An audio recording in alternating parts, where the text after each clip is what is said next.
A lot of people aren't going to like this film. Here's why.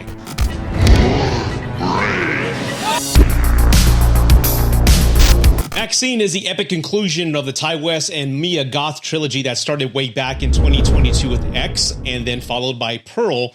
And here we are with MaXXine, the conclusion. And I have to admit, this whole trilogy is quite a surprise. None of us saw us coming. We didn't have like a panel of projected phase 1 horror movies that we knew that was going to be coming 3 years ahead of time. This just came out of nowhere.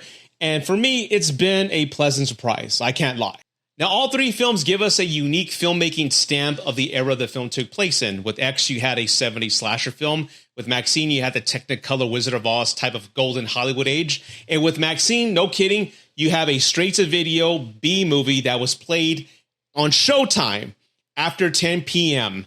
And it's a murder mystery with a black glove killer, just like a lot of inspirational Giallo films that we've all seen. And that is why I think a lot of people aren't going to like this movie, because of expectations of what they want and what they're going to get. As I said, X is more or less an inspiration of Texas Chainsaw Massacre and other 70s horror films, while MaXXine, again, pulls a lot of inspiration from Savage Street Angel and a lot of Brian De Palma, especially the movie Body Double. If you haven't seen it, there's a lot of heavy inspiration from that movie on MaXXine. And I believe that's what the disconnect's going to be. People are expecting those over-the-top gory kills that we had in X, and you're not going to get that with MaXXine. You're going to get more of a atmospheric Hollywood murder mystery in a B-movie style, which may not be on the palette for a lot of people. But it definitely was for this Gen Xer. I loved it. MaXXine takes place 6 years after the events of X. So for the people wondering, do you have to see all 3 films to understand this? Not necessarily Pearl, but you definitely have to see X. And if you haven't seen X, what's going on? It's one of the best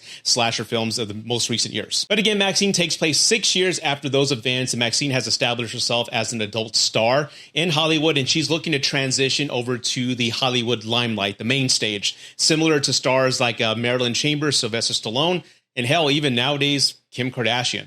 She auditions for a leading role in a Hollywood horror movie that's coming up, a sequel, The Puritan 2, and doing so puts her in the spotlight where the past of the events in X come back to haunt her. And that's where the movie begins. As I said in the beginning, don't go into this movie expecting X or Pearl.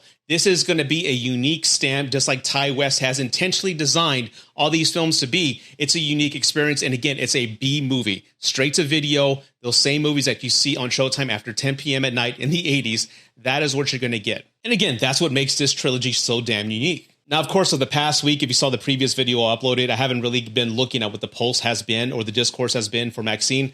But I went to Twitter this morning and I found it very shocking that a lot of people don't like this movie. A lot of people were complaining about Mia Goth's performance and how she wasn't really the same as she was in X, and she was just very stoic and really wasn't a main character in her own film. And I find that puzzling because in this film, she is the result of what happened in X. She's suffering from PTSD. They make that clearly evident in one film where she's getting a cast molding for her film she's in. She's very disconnected from others. She doesn't want to get close to others. And that all makes sense from a survivor standpoint. So that critique, I don't understand. But she's still goal-driven and she wants to be a star, and she's not going to accept any life that does not give her that. I do love that line. Now, to be honest, the one cast member that I was really looking forward to seeing in this movie was Kevin Bacon. When I saw that he was going to be in the film in the first trailer, I was like, okay, did they spoil it? Is he going to be the main killer? Turns out he wasn't. He was just a private detective paid to find the character of MaXXine. And his role was very small. He was in it, but not heavily in it, mainly in the second act. So if there's any critique that I have on this film is that I want more Kevin Bacon. That's not negatively speaking on the film or the overall experience I had, but more Kevin Bacon is never a bad thing. I've also seen a lot of people compare this movie to Once Upon a Time of Hollywood, and those comparisons, in my opinion, are just. Both filmmakers are adoring the time period that they're playing homage to. This movie feels like you are in the 80s. There are scenes that are beautiful where Mia Goth is just walking with a fellow person down the street, and you can see all the advertisements, all the movie theater marquees, everything from the cars. It looks like you're in the 80s. Hence the comparison to Once Upon a Time in Hollywood. And I also love how the satanic panic of the 80s, I've mentioned that before in previous videos. If you want to check that out, check out my Trick or Treat review right up there. But I love how that whole era of protest plays a heavy part in the film's overall plot. You see, there's a series of murders that take place alongside with the murders of the Night Strangler, a real-life event that took place in Los Angeles in the 80s. But these murders are more or less tied to the satanic panic, where the victims have like the star and pentagram cut into their bodies. And all these victims do have something in common with Maxine, which brings in an investigation. And again, I don't want to dive too much further into that because that's going to go into spoilers, but the film is very complex. And again, it is a mystery. Walk into this film expecting a mystery, not a slasher. Yes, you have some gore. Yes, you have some penises that are cut off. Of course you do. But overall, the film is a murder mystery. And if you've seen the previous films, I think you'll know who the killer is. And if you're also curious, there is no post-credit scene at the end of the film like the other films that took place, which is kind of disappointing, but just. I mean, I think they've said enough with this storyline, but Mia Goth and Ty West make an awesome ensemble together, and I really want them to do more, whether it's a new trilogy, a new storyline.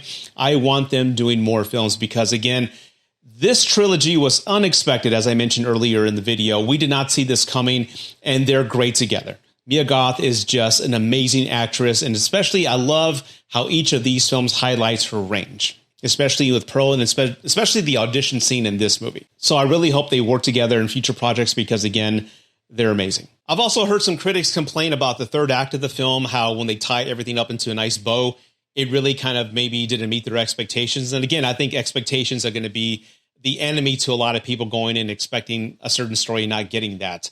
I understand where their, I guess their critique is coming from, but for me, it made sense. If you watch X in its entirety, they set up everything in that movie. So if you pay attention to all the details in X, all those details do pay off in Maxine. So when the third act started and the villain is revealed, I'm like, oh, that makes sense. So I was not disappointed with that whatsoever. It reminded me again of a B movie that we saw on Showtime as a kid, as a Gen Xer. Overall, I love Maxine. I think it's an epic conclusion to the trilogy that we received. Each film is stylistic and beautiful in its own unique way. And each film highlights Mia Goth's acting range. She's got a great future ahead of her. I hope her and Ty West do more movies. I would definitely want to see more of her. I think her best performance, if I were to rank all three films, I'll do that real quick. Her best performance, in my opinion, was Pearl. My favorite movie of the three is still X, followed by Pearl, because it just, again, it's unique. And this would be last if I were to rank all three. Now, I'm not saying that it's bad. No way, shape, or form am I saying that. It's just the films all have a unique stamp. And as far as preference for me, I love 70s slasher horror movies. And X gave me that. So I am recommending you go check out Maxine. Don't pay attention to any of the critics that you've seen that speak ill of it. Again, I just think their expectations got in the way of the film experience. So that's why I'm telling you now in this video, do not go in expecting X or Pearl. Expect an 80s B movie. And that's exactly what you'll get. Well, everybody, I hope you enjoyed this video. Please subscribe if you haven't done so already. Put some comments down below. I definitely want to hear what you guys think of Maxine and the other films. Put your rankings down below as well. I'd love to see them. And thank you for watching. Please subscribe if you haven't done so already. I'll see you next time. Peace. I'm out.